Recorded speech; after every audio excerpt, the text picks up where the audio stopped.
read 142 books in 2022. Let's talk about my reading stats for the year. Hey y'all, welcome back to my channel. If you're new here, my name is Sam. Welcome to A Life of Lit. 2022 was my best reading year yet. Every year I get a little bit better. Every year I set my goal a little bit higher. 2022 I read 142 books. And I still did not make my Goodreads goal. And that's okay. I made a goal to read 150 books this year, so I was so close, but I did not make it. And that's okay. We will try again next year. In this video, I'm going to show y'all how I track my reading and what my reading stats were for 2022, and then we're going to talk about my reading goals for 2023.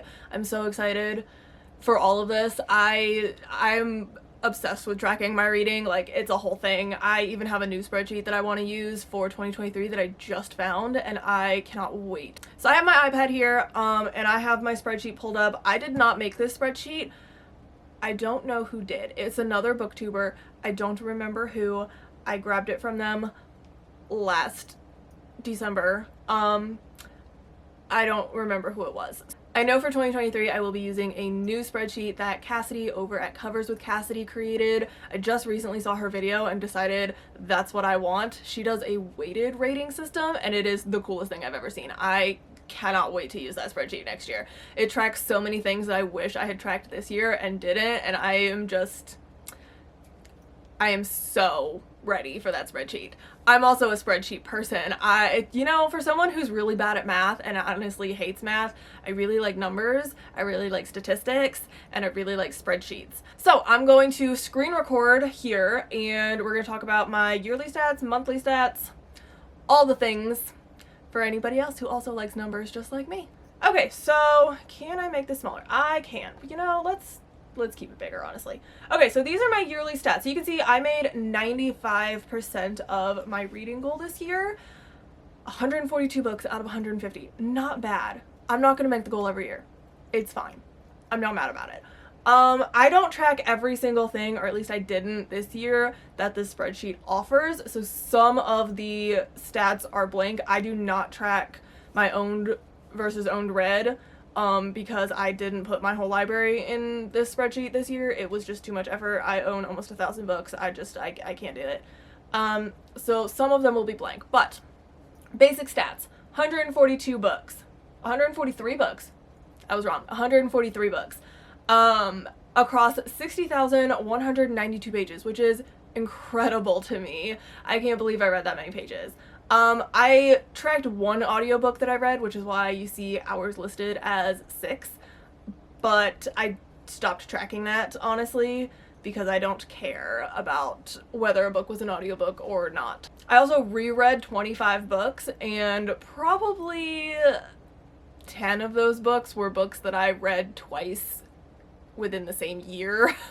So that's a thing that I do. I actually didn't reread as much as I thought I would, but I probably reread more than I did in 2021. But I'll never know.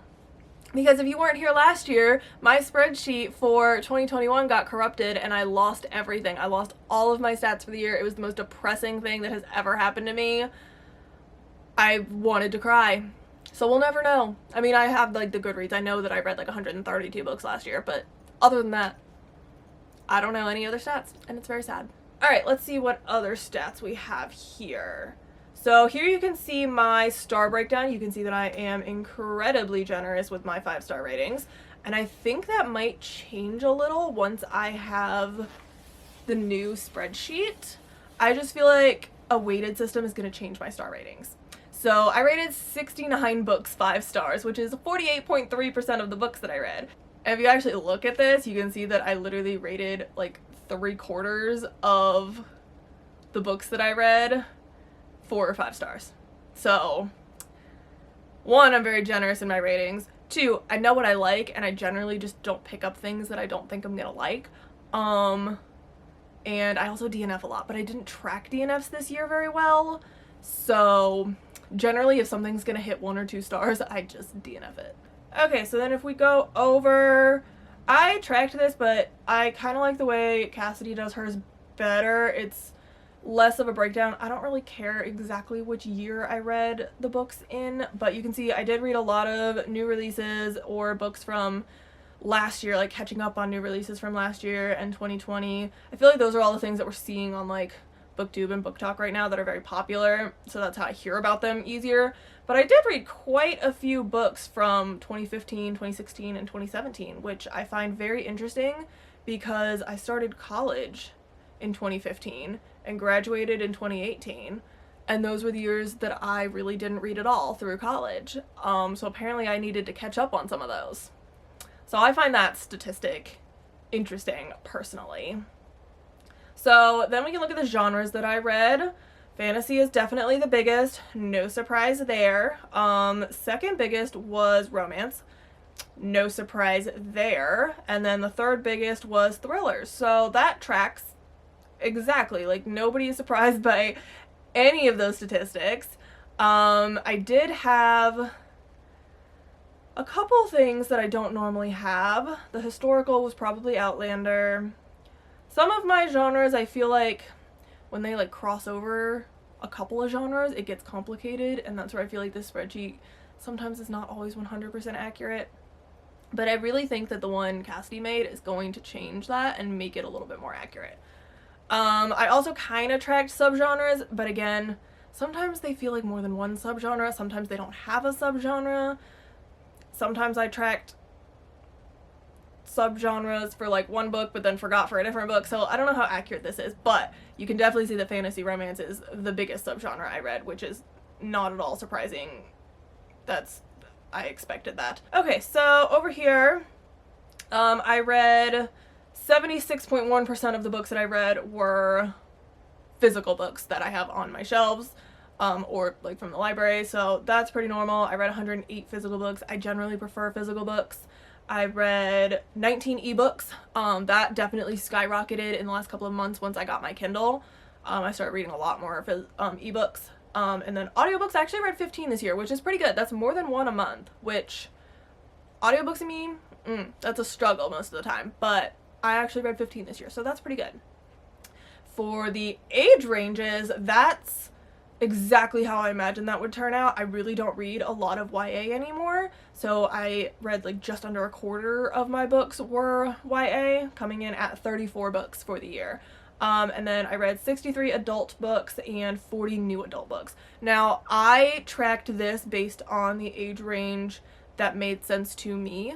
There were a couple of books that are like marketed as YA that should never have been considered YA, aka Kingdom of the Wicked series. So I put those under new adult, even though they are technically YA, but they're really not.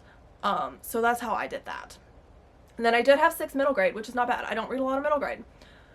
No children's. I don't have kids, so I don't really have a need to read a children's book. Then you can see where I got them from. I had almost 70% of the books from my own library, which is good. It means I'm reading the books that I buy. So there were 99 of those. I also had 17 books from the library, which is good for me. That is getting better. I've been working on using more library books, and I think we are going to use a lot more in 2023. I had 8 books from book boxes that I read, so I've acquired a couple others that I haven't read yet. I didn't track, this spreadsheet will let me track like other book boxes versus specifically book of the month. I just put all of them in book box because I don't really care where it came from. I borrowed 5 books from a friend. 2 books were gifted to me from like family members. 7 were from Kindle Unlimited. I only had that for like a month or 2 when I got my Kindle. I did have 3 books from NetGalley. Me and NetGalley is a struggle. And then I got 2 books on Scribd because I desperately needed the audiobook. So I paid for 1 month of Scribd so that I could get These Twisted Bonds specifically. And then I read one other on there. I don't remember which one.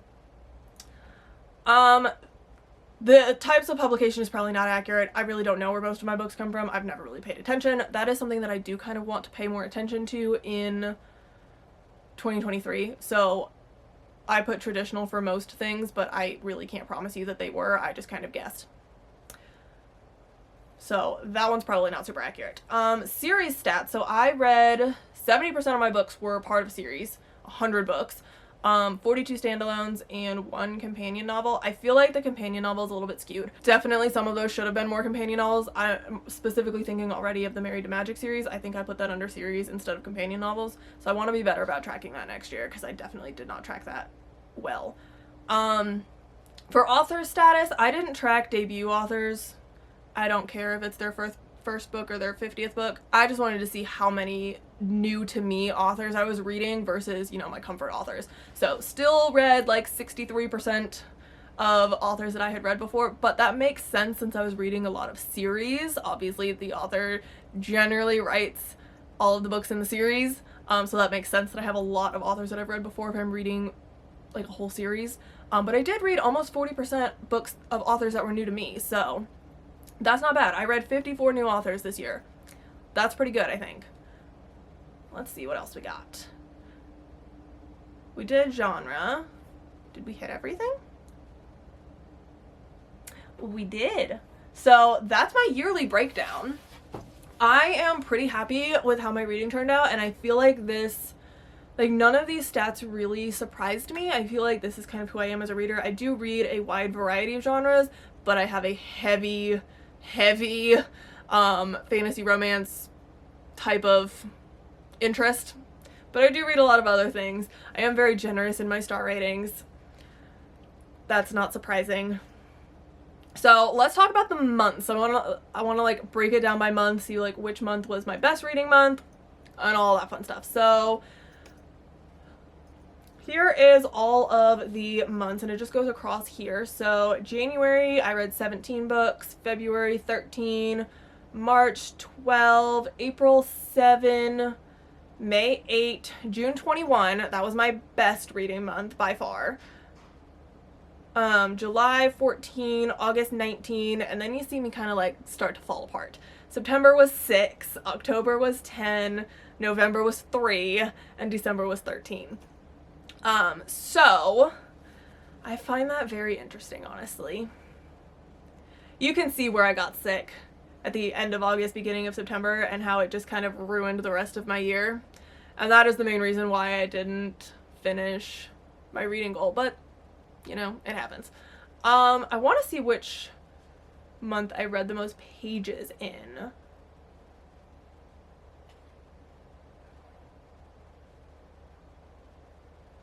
It was actually August, even though in June I read more books, I read more pages in August. My average rating in August was, I don't know, I can't click on it. Oh, 4.078. That's accurate. I had 6 rereads. I'm pretty sure August was when I reread ACOTAR. So that would make sense. I also listened to 3 audiobooks. 9 5-star reads. So yeah, I probably did reread ACOTAR that month. But I probably won't go through this entire monthly section, but you can see my ratings hovered around that 4 range for most of the year. You can also, it breaks it down by genre per month, so you can see that fantasy is always my highest. January I read a lot of sci-fi for me, but fantasy is usually the highest. I read a lot of romance in June.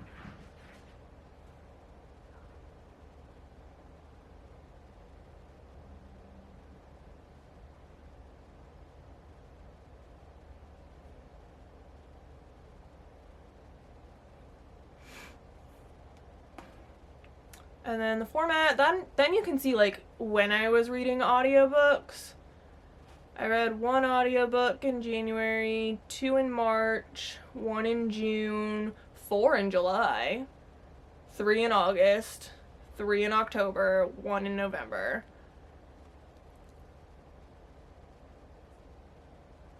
October was a pretty YA heavy month. August was an adult and new adult heavy month. Interesting, July was split exactly between adult and young adult.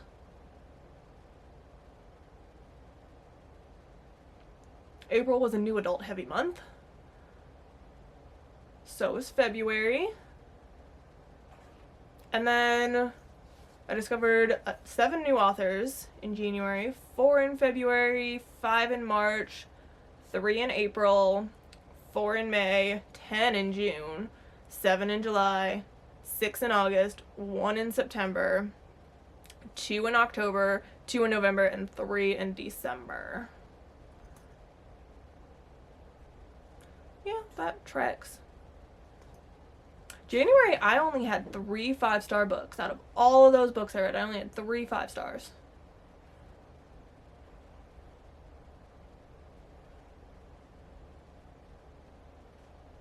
Looks like June and August I had the highest number of 5 stars. March and February were up there too. Those are my stats for 2022. I think I did pretty well, honestly. There are definitely some things that I want to change for next year, some things I want to track more, some things that I want to focus on a little bit more, but I'm pretty happy with, honestly, my 2022 year. So let's talk about my 2023 goals. So 2023, I have gone back and forth a lot on how I want to approach 2023 for reading, for this channel. I'm at a very different spot than I was a year ago. A year ago, I had just barely started taking this channel seriously. I really didn't think that it was gonna go anywhere. I had like 300 subscribers and was getting like 30 views on each video. I was not uploading consistently, like it was kind of a mess and I wasn't very good at it. And now a year later, I'm sitting at almost 2,500 subscribers, which is incredible to me. I made like an unofficial subscriber goal of 1,000 by the end of this year, and I more than doubled that. So, first of all, thank you guys. I am so incredibly thankful for this little place on the internet that I get to be a part of, and I just love getting to hang out with y'all and meet y'all and make friends, and I love it here. So I want to talk about my goals for reading, for this channel, for a lot of things, but we're going to start with my Goodreads goal because that is the #1 goal that I make. It's historically been the only goal that I take seriously. And this is the first year that I didn't make that goal, that I've actually been tracking it. I've only been tracking all of my reading since 2020 when I first started this channel, kind of started this channel. And this is the first year that I did not make that goal. So that's where I was faced with a dilemma. Do I keep the same goal? Do I lower the goal? Do I up the goal? Because originally what I was doing was I was making a goal and then I would up it each year. That was my goal. That was my like overall goal, was to up the amount of books that I read each year. I realized that eventually I'm going to hit a limit where I physically can't read more. But I don't feel like we've hit that limit. I feel like we had some setbacks this year. So I think for 2023, I'm going to keep my goal at 150.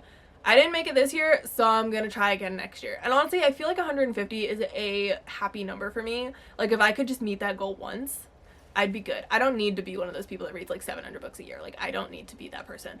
So if I could just hit 150 once, I'll be good. So we're going to try again for 2023.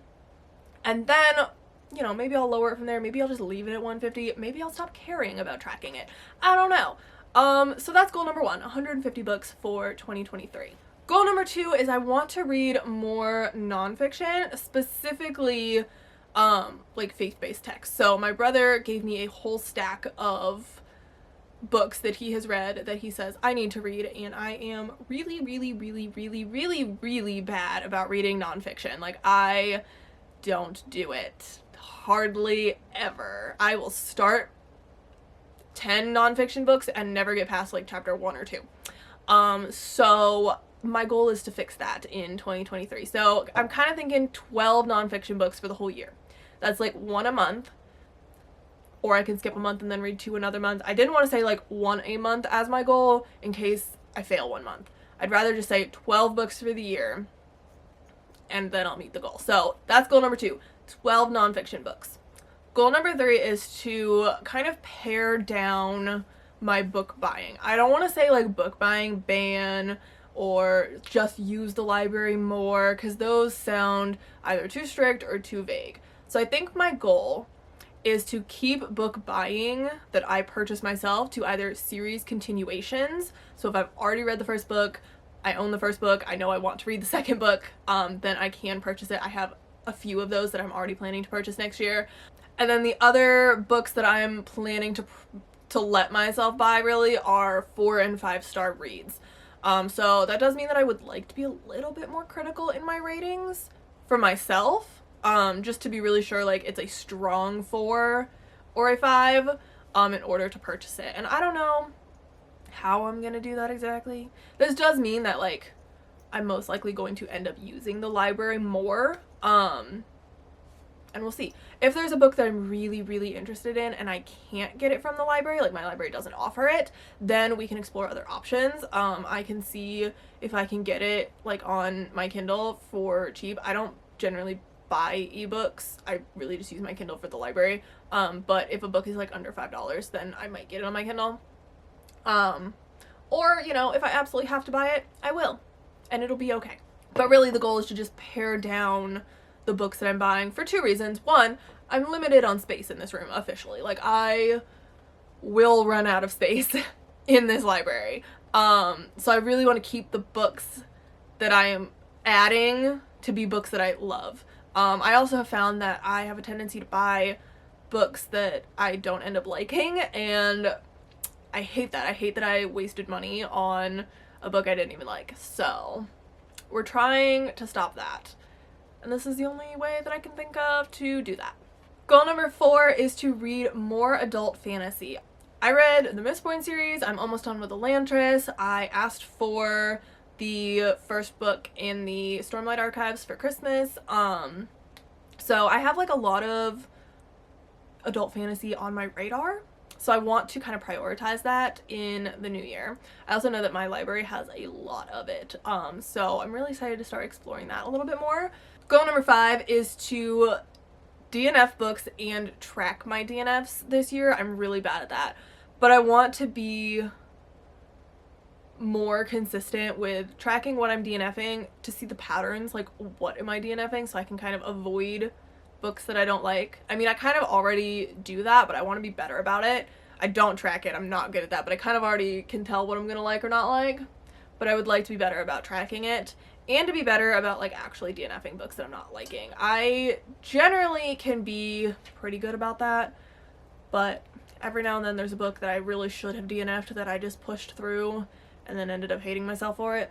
And then my last reading related goal is to explore more less popular authors. I definitely get caught up in like the popular things and what I see a lot, and I have a lot of trouble like when I go to a bookstore and like browse or go to the library and browse, I look for the titles that I recognize, and I don't really often take the time to explore books that I don't recognize.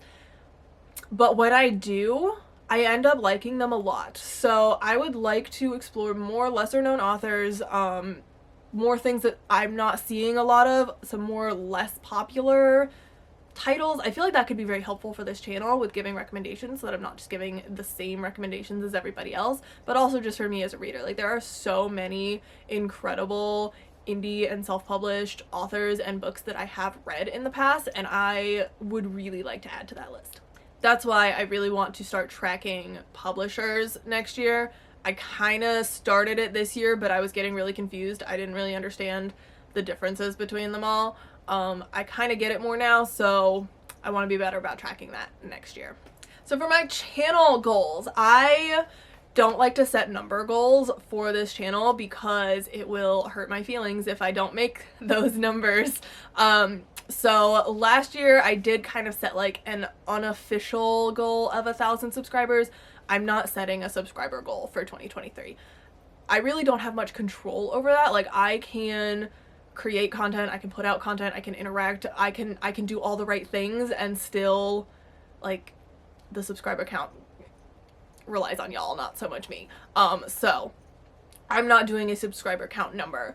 What I am going to do is create goals for myself and what I can do with this channel. So goal number 1 is to be consistent about 2 videos a week. I tried to do 3 in December. It did not work. 3 is too much for me. 2 is a good number for where I'm at in what I am able to do. So we're gonna go with 2 videos a week. I think we're still gonna stick with Sundays and Wednesdays for the most part, but that's goal number 1. Goal number 2 is to be more consistent with social media. I have an Instagram, I have a Twitter, I have a TikTok. I am really bad about using any of them, so I really want to be more consistent in that. I hesitate to put an explicit number, but kind of what I'm thinking is I would like to at least post to Instagram 3 times a week and TikTok 4 times a week is kind of my unofficial goal. But I really just want to be more consistent in both of those areas. I don't really like Twitter. I kind of tried it. Not a huge fan. So I think we're going to stick to Instagram and TikTok. I feel like those are going to be the best places for me. We'll see. But I do want to be more consistent in that. I'm trying. Goal number 3 might be a bit of a challenge for me. I'm not good at this. I really want to do some collaborations, specifically with other booktubers. I would really like to, 1, make some actual booktube friends. I made a couple of friends this year from people that have like messaged me on Instagram, and like it has been great. So I would really like more friends, and I would really like to like collaborate on things with other booktubers and kind of actually join the community. I do feel a little bit isolated sometimes, so I would like to kind of fix that this year. And then my last goal is honestly just to have fun. I get myself really stressed out about YouTube sometimes. I'll try to film a vlog and it won't turn out well, and then I'll delete everything, and then I will miss my posting date because I have tried and failed at like 3 or 4 different videos. I want to try and fix that next year, and just take it, like still take it seriously, but be less stressed about it, you know? Not take myself so seriously is kind of where I'm going with that. So we're gonna give that a shot and see how it goes. If you made it this far in the video, let me know down in the comments what your reading goals are for the year. If you are a booktuber and you want to like be friends or collaborate, or even if you're not a booktuber and you want to be friends, let me know because I would love that. I will see y'all in the next video. Have a great day. Bye.